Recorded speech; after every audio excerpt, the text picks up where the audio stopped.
कि खुदी को कर बुलंद इतना, हर तकदीर से पहले खुदा बंदे से खुद पूछे बता तेरी रजा क्या है। मेहनत करना चाहिए, सिर्फ मेहनत। आज आग बरस रही है, 44-45 डिग्री सेल्सियस यहाँ टेम्परेचर होने के बावजूद आज बिजली नहीं देना, और शहरों में बिजली लंबे समय तक देना, 8-8 घंटे बिजली देना, और यहाँ ग्रामीण में बहुत कम देना, ये कोई तरीका नहीं है। सगला बहना राम राम मैं थारो देसी पत्रकार रवि। खबर लोग चैनल पर थारो बहुत बहुत स्वागत है।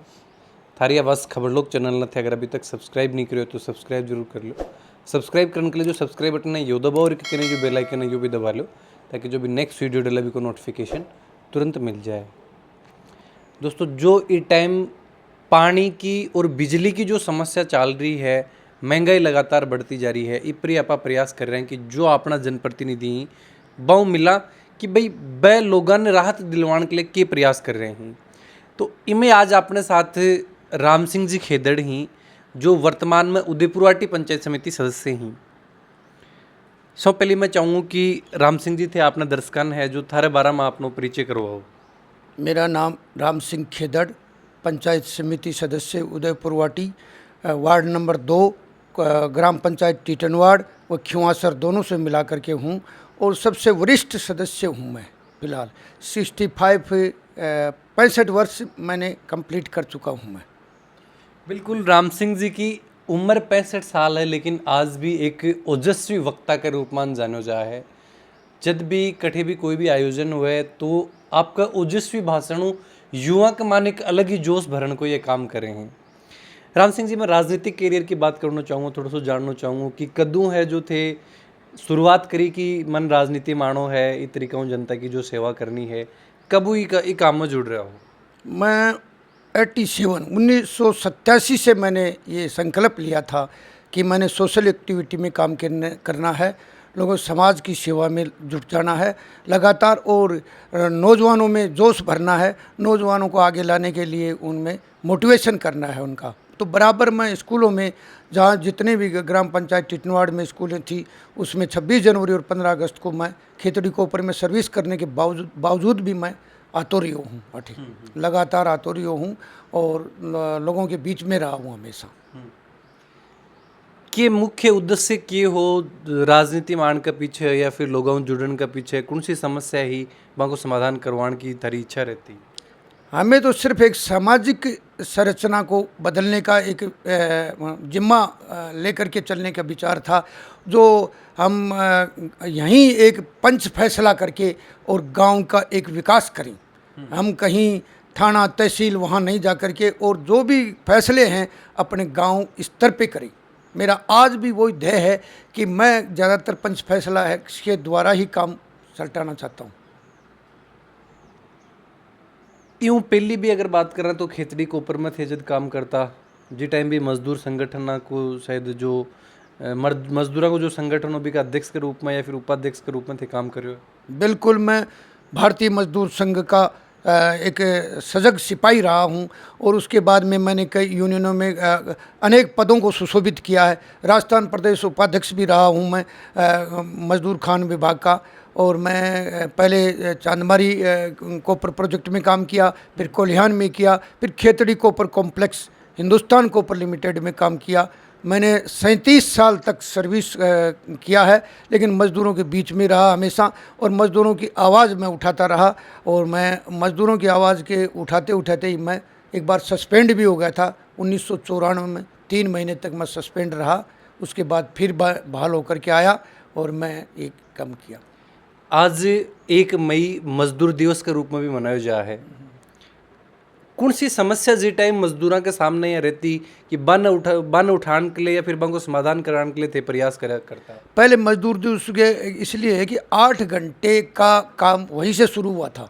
8 घंटे काम करना, पहले कोई समय निर्धारित को नहीं था, लेकिन उसके बाद में निर्धारित समय हुआ लोगों में, ये इसीलिए इसका ज़्यादातर वो महत्व है। दोस्तों, आज मजदूर दिवस होने की वजह भी आप देखा कि राम सिंह जी मिलन का पीछे एक अपना स्पेशल उद्देश्य है कि बी टाइम आज 10-15 साल पहली मजदूरों के साथ में कौन सी की समस्या ही कि को समाधान के लिए प्रयास करता। सब बड़ी समस्या तो एक यह है कि कोई टाइम निश्चित को नहीं हो, मजदूर हाँ लगभग जो 12-12 14-14 घंटा लगातार काम करता और मेहनतानो सिर्फ बाने जो मिल तो जो आज मिल रहे है ब्यूं भी कुछ कम कति के एक मैं यह चीज़ भी थोड़ा सा जानना चाहूँगा क्योंकि थे भी जी टाइम रिएड़ा हो काम करेड़ो है तो बिल्कुल वाकई वो तो कति की मजदूरी शायद अपना एरिया में तो खेतड़ी कोपरी एक है को जो प्रोजेक्ट हो जी सौ हाईएस्ट एशिया का माना हुआ कारखाना था ये, हिंदुस्तान के ऊपर एशिया का माना हुआ कारखाना था और ये इसमें 10,000 लोग काम करते थे। ये सार्वजनिक प्रतिष्ठानों में एक अपनी छाप छोड़ रखा था, लेकिन धीरे धीरे अब ये जो व्यवस्थाएं इस तरह से होने के बावजूद अब बहुत ही रिटायरमेंट होते चले गए हमारे जैसे लोग, और अब बहुत कम संख्या बची है वहाँ, और पानी की भी समस्या हो गई वहाँ। बिल्कुल पानी की समस्या है, लेकिन मैं यह चीज़ जानना चाह रहा हूँ कि बी टाइम थे बड़े काम करता तो मेहनतानु के मिलतो और टाइम पीरियड के रहतो, क्योंकि मजदूर दिवस है आज तो देखा तो लोग आज मजदूरी करें तो एक लिमिटेड टाइम रखे हुए है और बिकमैन जो रकम बांध दी जाए है जो भी शायद एक उचित मापदंड के हिसाब दी जाए, लेकिन पुराना टाइम में की तरीका तो कत्ती टाइम तो वह काम करता और कत्ती के बाद पेमेंट वगैरह मिलता। पहले तो कोई समय की निर्धारित नहीं था, काम पूरा करके ही जाना पड़ता था। जैसे सुबह 8 बजे आए तो रात के 10 भी बज सकते थे, 12 भी बज सकते थे, ऐसा भी कुछ हुआ करता था। लेकिन उसके बाद में धीरे धीरे इसमें अमेंडमेंट होता गया, यूनियनों ने अपना काम करना शुरू किया, कई तरह की यूनियनें हुई, उसमें वहाँ भारतीय मजदूर संघ भी था, एटक भी था, इंटक भी था। इस तरह से यूनियनें काम कर करके और मजदूर को एक राहत दिलाने की काम किया है। एक चीज़ थे बोली कि था ना सस्पेंड भी कर दिया गया हा, सस्पेंड करने के पीछे क्या कारण हो और कितना टाइम के लिए था सस्पेंड रखा गया? मैं दीपावली पर बोनस के लिए संघर्ष किया था हमने कि दीपावली के पहले बोनस दिया जाए और बोनस उचित मात्रा में दिया जाए। वो कम बोनस दे रहे थे, उस मामले को लेकर के आमरण अनशन भी हुआ और हम लोगों ने सारी यूनियनों ने मिलकर के संघर्ष समिति बनाई थी एक, और संघर्ष समिति बनाने के बावजूद हम 7 मेंबर हुआ करते थे और 7 मेंबर हम दिल्ली बात करने के लिए गए थे। तब हमारी वार्ता फैल हो गई थी, तब हम उनको पानी नहीं पीने दिया, उनका घेराव किया, तब मुझे सस्पेंड कर दिया गया था 1994 में। 1994 में सस्पेंड कर दिया गया, कितना टाइम के लिए? 3 महीने में सस्पेंड रहा। उसके बाद में मजदूरों के वापस आया मजदूरों के बीच में। मजदूरों ने खूब आंदोलन किए, आंदोलन करने के बाद में वापस मैं ड्यूटी पे आया और मेरे को पूरा मेहनताना जो पीछे का था सारा सब कुछ मिला। जी टाइम की मजदूरों की हालत और आज के मजदूरों की हालत देखा कतोक फ़र्क थाने लग गया कि आज का जो मजदूर ही बी टाइम जो कोई भी अगर काम करता या कोई भी मजदूरी करता तो कतो फ़र्क थाने नजर आया? भारी चेंज आया है, बहुत पैसा बढ़ गया है। आज 80 से 1,000 रुपये भी मतलब तनख्वाह का हो रहा है। हर तरह के सुविधाएं मिल रही हैं, आपका सेफ्टी प्रिकॉशंस मिल रही हैं। अब मशीनरी युग हो गया है, पहले हाथों से भी काम करना पड़ता था, आज बहुत चेंजिंग आ गया, बहुत लंबा चेंजिंग आ गया। राम सिंह जी की जहाँ तक मन जानकारी मिल रही है कि बन कला को भी एक शौक हो, वह प्रयास करता कि कोई भी नाटक है कोई भी आयोजन करवाया जा तो हालांकि अठा तक भी बताया जा रहा है कि वह कुछ एक सीरियल है बिकमैन भी काम करो है, तो वो शौक कठाऊँ और की तरीका लोगों भी हमारे यहाँ क्या है कि खेतड़ी कोपर में रामलीला मंचन हुआ करता था और वहाँ रामलीला मंचन भारी हुआ करता था। राजस्थान में भी अपना नाम था खेतड़ी कोपर का, और हिंदुस्तान कोपर में या तो कोटा में रामलीला होती थी, दूसरे नंबर पे खेतड़ी कोपर में रामलीला होती थी। उसमें 30-30 हज़ार लोग आते थे और हमारे स्थानीय कलाकार ही जो कर्मचारी थे वही करते थे। तो हम उनसे देख देख करके प्रेरित होकर के हमने भी वहाँ रावण का रोल किया। मैंने 7 साल तक रावण का रोल किया। बहुत भारी संख्या में लोग आते थे देखने के लिए, बड़ा अच्छा रोल किया हमने। मैं भोलाराम सीरियल में काम करके आया। जैसे अपने मोहन कटारिया जी हैं जयपुर में, उन्होंने अपना पहले भी रमकुड़ी झमकुड़ी 30 मार का ये सीरियल बनाए थे और आपके जीर्ण माता इस तरह की पिक्चर भी बनाई थी। उनके साथ में मैं भोलाराम सीरियल में काम करके आया। बूंदी, पुष्कर, बांसेली यहाँ शूटिंग हुई थी और वो एपिसोड आया था और आपके DD1 पे चला था वो, और काफ़ी एपिसोड आए थे। उसके बाद में वो आगे लंबे समय तक नहीं चल पाया, लेकिन मैंने वहाँ काम किया मैंने अच्छा। हमारी मूछें वहाँ उसी समय से जब सस्पेंड होने के बाद में हमने मूछें रखना शुरू कर दिया था, तो उसके बाद मैंने 7 साल तक खिचड़ी के ऊपर में रोल किया है। बिल्कुल, एक कहावत भी आपने है कि मर्द मुँह छाड़ो और भैंस पूँछ छाड़ी और बैल सिंगाड़ो ही है जो मतलब बढ़िया हुए ही है, एक की कहावत भी है जो। तो अब की तरीके की जो देखा कि अभी वर्तमान में थे पंचायत समिति सदस्य हो, सब बड़ी समस्या ये टाइम तो बिजली पानी की जो चल रही है, के प्रयास एक मान थारा जो करा जा रहे हैं और क्या आगे उम्मीद करो हो कि सरकारान के राहत है जो आमजन ने देनी चाहिए। आज आग बरस रही है, 44-45 डिग्री सेल्सियस यहाँ टेम्परेचर होने के बावजूद आज बिजली नहीं देना, और शहरों में बिजली लंबे समय तक देना, 8-8 घंटे बिजली देना, और यहाँ ग्रामीण में बहुत कम देना, ये कोई तरीका नहीं है। कम से कम जैसे शहरों में करते हैं वैसे ही यहाँ गाँव में भी बिजली देना चाहिए। बिजली नहीं देने से यहाँ शाम के टाइम में खाना बनाने के समय लोग बहुत परेशान हो रहे हैं। शाम का टाइम में बिजली कटना एक बहुत ही गलत काम है। ये बिजली कटे तो कम से कम 9-10 बजे के बाद में रात को काट सकते हैं, लेकिन इतना नहीं है कि लगातार बिजली काट रहे। और आज आग बरस रही है, लोग कूलर का सहारा ले रहे हैं, पंखे का सहारा ले रहे हैं, सारा ख़त्म हो रहा है। विद्यार्थी अपनी परीक्षा देने में वंचित हो रहे हैं, वो कंपटीशन लड़ रहे हैं। बच्चे कोरोना में पहले इस तरह की हालात ख़राब हो चुके हैं, तो अब फिर दोबारा ये कोरोना से भी बदतर हो गया है। और मिस्टर जो ये सरकार है, इस सरकार ने ये कम से कम बिजली पानी तो कम से कम मुहैया करवाई, और तो बाद की बातें हैं। लेकिन बिजली आज नहीं कटने से व्यापार ठप है, शादी विवाह हैं उसमें सारा मनोरंजन ख़त्म हो रहा है, सब कुछ बिजली के कारण से सब बर्बाद हो रहा है। तो मैं निवेदन करूंगा इस सरकार से कि बिजली समय पर दें और अघोषित बिजली नहीं काटें, कम से कम घोषित। मुख्यमंत्री जी के द्वारा यह चीज़ बोली जा रही है कि केंद्र सरकार है जो प्रॉपर बन कोयला की सप्लाई नहीं देने की वजह हूँ राजस्थान में जो बिजली को संकट बन रहा है।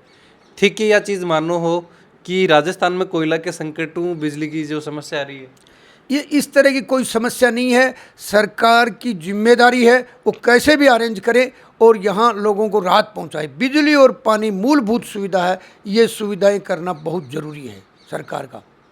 आज एक पंचायत समिति सदस्य हो, दो ग्राम पंचायत थारा एक वार्ड में आए हैं।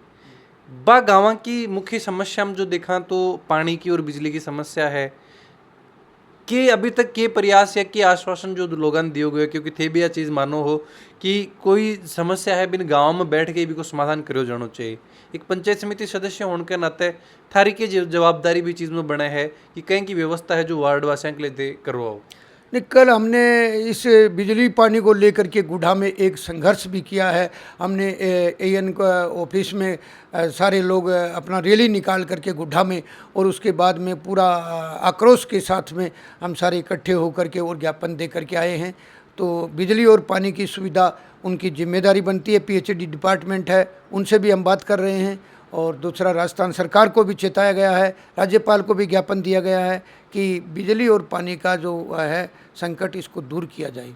और हमारे से जितना हो सकता है हम भी ग्राम लेवल पे कोशिश कर रहे हैं कि कैसे भी पानी की व्यवस्था हो। बिजली का तो उनको करना पड़ेगा, बिजली विभाग को करना पड़ेगा। भारतीय जनता पार्टी पंचायत समिति सदस्य थे हो, भारतीय जनता पार्टी की टिकट पर चुनाव लड़ो। आज केंद्र में जो भारतीय जनता पार्टी की सरकार है, लेकिन महंगाई है जो लगातार बढ़ती जा रही है। पेट्रोल जो आज तक शायद देखो को नहीं हो, अब तो महंगो हो रहा है। 117-121 रुपया तक भी पेट्रोल जो मिल रहा है। डीजल की बात कर लें तो 108, 107 या फिर 103 का समथिंग जो डीजल की रेट चल रही है। कोई प्रयास जो केंद्र सरकार के लिए भी करा जाएगा कि कुछ बन सुझाव भेजा जाए, कुछ रिक्वेस्ट करी जाए कि कोई कुछ छूट या कुछ राहत है जो जनता ने दी जाए। देखो, इसमें ऐसा है कि वेट नहीं कम कर रहा है राजस्थान, जबकि और राज्यों में वेट बहुत कम कर चुके हैं। लेकिन यहाँ हमारा पड़ोस राज्य हरियाणा है, इसमें 15 रुपये का करीब लीटर में फ़र्क है राजस्थान का। तो ये लोग वेट कम करना चाहिए। जैसे बंगाल में भी, महाराष्ट्र में भी करने की कोशिश की गई है, और राज्यों में सब में वेट कम कर रखा है। तो वेट हमारा यहाँ बहुत ज़्यादा है, जिससे डीजल और पेट्रोल की बढ़ा हुआ है कीमत, और आम नागरिक परेशान है। और इससे हर जगह महंगाई बढ़ी है, डीजल और पेट्रोल के कारण से ही महंगाई पूरी आसमान छू रही है। जी राम सिंह जी, अभी आगे कौन सा यहाँ का प्रयास जो थारा रहेगा कि आम जनता के लिए जो मूलभूत मुद्दा है, एक सबसे बड़ी समस्या युवाओं के लिए रोजगार की है, तो आज बेरोजगारी है। तो के प्रयास बिकमान भी जै खेतड़ी के ऊपर में थे काम करो, आज खेतड़ी के ऊपर में भी एकदम उन्नय के बराबर काम हो रहे, तो दोबारा भी प्रोजेक्ट ना शुरू करो जाए। रोजगार की अगर रोजगार की बात करें तो बेरोजगार के लिए एक आर्मी भर्ती अपना एक जरियो है, काफ़ी युवा भी जुड़े हैं, लेकिन पिछला 2-2.5 सालों आर्मी भर्ती को आयोजन को नहीं हो रहे हो। कोई प्रयास बिकले भी अभी करा जाएगा कि बेरोजगार कुछ राहत है जो बिकमान मिल रहा है? संघर्ष के बिना कुछ भी नहीं है। ये स्वामी विवेकानंद जी खुद ने कहा है, संघर्ष नहीं तो जीवन व्यर्थ है। तो संघर्ष करना पड़ेगा। सरकारें आएंगी जाएंगी, सरकारें बदलेंगी, लेकिन संघर्ष करना पड़ेगा और संघर्ष से ही सब कुछ संभव है। मतलब सरकारें तो अभी आज हैं, कल दूसरी आ जाएगी, लेकिन इनको चेताना पड़ेगा, समय समय पे उसको ज्ञापन देना पड़ेंगे, उनके नॉलेज में डालना पड़ेगा कि ग्रामीण में ये क्षेत्र में कमजोरी है। दूसरे यहाँ ग्रामीण में यहाँ जो ग्राम पंचायतों स्तर पे खेल स्टेडियम नहीं है, तो खेल स्टेडियम जब सरकार ने ये घोषणा की थी कि एक एक पंचायत में खेल स्टेडियम होगा, लेकिन आज ना के बराबर है, उन्होंने कोई ऐसा नहीं किया। तो हमारे ज़्यादातर बच्चे हैं जो झुंझुनू ज़िले में जो बच्चा पैदा होता है वो जिगर में बारूद लेकर के पैदा होता है। और उसके साथ साथ आज शिक्षा में भी झुंझुनू जिला बहुत आगे बढ़ा है। बच्चों में टैलेंट खूब आया, आईएएस भी है, आरएस भी है, एमबीबीएस भी है, सभी लोगों में आगे टैलेंट है। रिट में भी काफ़ी आया है, लेकिन ये गवर्नमेंट की कुछ कमजोरियां रही हैं। रिट में कितना बड़ी धांधली हुई, कितने संघर्ष हुए, बच्चों के साथ में खिलवाड़ हो रहा है, इस पे हमें लगाम लगानी चाहिए। धार्मिक माहौल जो बनाया जाए, हिंदू मुस्लिम की जो एक करो जाए ना कि हिंदू मुस्लिम के ऊपर राजनीति जो करी जाए है, या जो होनी चाहिए या नहीं होनी चाहिए? नहीं, तो मैं आपको ये बताना चाहता हूँ कि हिंदू अपना धर्म निभा रहे हैं, मुसलमान अपना धर्म निभा रहे हैं। हम मुसलमानों का जो धर्म है उसका करते हैं, आदर करते हैं, और वो हिंदुओं का आदर करें। कम से कम अपने अपने धर्म में रहें, कोई दिक्कत नहीं है, लेकिन एक दूसरे का सम्मान करना जरूरी है, एक दूसरे का भाईचारा का। हिंदुओं में भी भाईचारा का संदेश देते हैं, और मुसलमान भाई भी ईद को भी हम मुबारक देते हैं, वो भी हमें होली दीपावली जैसे भी और है हिंदू पर्व हैं उन पे मुबारकबाद देते हैं। लेकिन हम मिलजुल करके रहना चाहिए। हमें सबसे बड़ी बात यह है कि हम आपस में हिंदू मुस्लिम सिख ईसाई कोई नहीं है, हम सब भाई भाई हैं। बिल्कुल। एक आखिरी सवाल मेरे कि अभी के मैसेज जो युवा देना चाहोगा, आज अति उम्र होने के बाद में भी एक 100 बुजुर्ग जो थे पंचायत समिति सदस्य हो, और जी तरीक़ों को जोश और जुनून थारो एक स्टेज पर देखो जा है, जी टाइम एक स्पीच दो हो, तो जो जोश और जुनून भरो, तो बिकले क्या मैसेज युवा देना चाहोगा? मैं युवाओं को एक ही बात कहना चाहता हूँ कि खुद ही को कर बुलंद इतना, हर तकदीर से पहले खुदा बंदे से खुद पूछे, बता तेरी रजा क्या है। मेहनत करना चाहिए, सिर्फ मेहनत में लग जाना चाहिए। किसी भी क्षेत्र में मेहनत करें, शिक्षा में करें, कला में करें, खेल में करें, लेकिन मेहनत करें। मेहनत का शॉर्टकट नहीं है। आपको कहीं पहुंचना है मंजिल को, तो आपको कुछ करना पड़ेगा। देखिए, मार्टिन लूथर ने ये कहा है कि उड़ान करो, उड़ान नहीं कर सकते तो दौड़ो, दौड़ नहीं सकते तो रेंग नहीं सकते तो ये करो, मतलब चलना सीखो, लेकिन चलते रहो, चरे वेती आगे बढ़ो। और शिक्षा का पूरा ध्यान रखना चाहिए। एपीजे अब्दुल कलाम ने भी ये कहा है कि सपने देखो, लेकिन सपने नींद में नहीं देखो, सपने जागते में देखो। ये है। बिल्कुल। बहुत बहुत धन्यवाद राम सिंह जी समय देने के लिए। हाँ, आपका भी बहुत बहुत आभार, और आपको चैनल के लिए बड़ी खुशी की बात है कि आप आज इंटरव्यू लेने आए। हम आपको बहुत बहुत धन्यवाद, आपके आभारी हैं इस चैनल के। आपका बार बार आभार प्रकट करता हूँ। धन्यवाद जय सर, भारत, धन्यवाद। जय हिंद जी।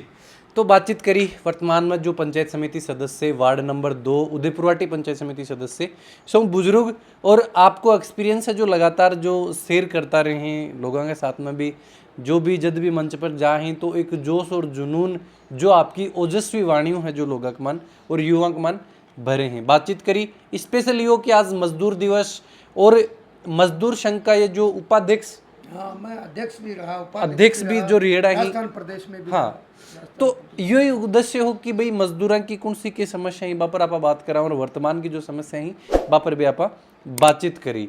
वीडियो के बारे में थारा जो भी विचार हैं जरूर थे कमेंट बॉक्स में लिख के बताओ। देसी खबरां के लिए खबर लोग चैनल पर बना रहो। जय झुंझुनू, जय राजस्थान, जय हिंद।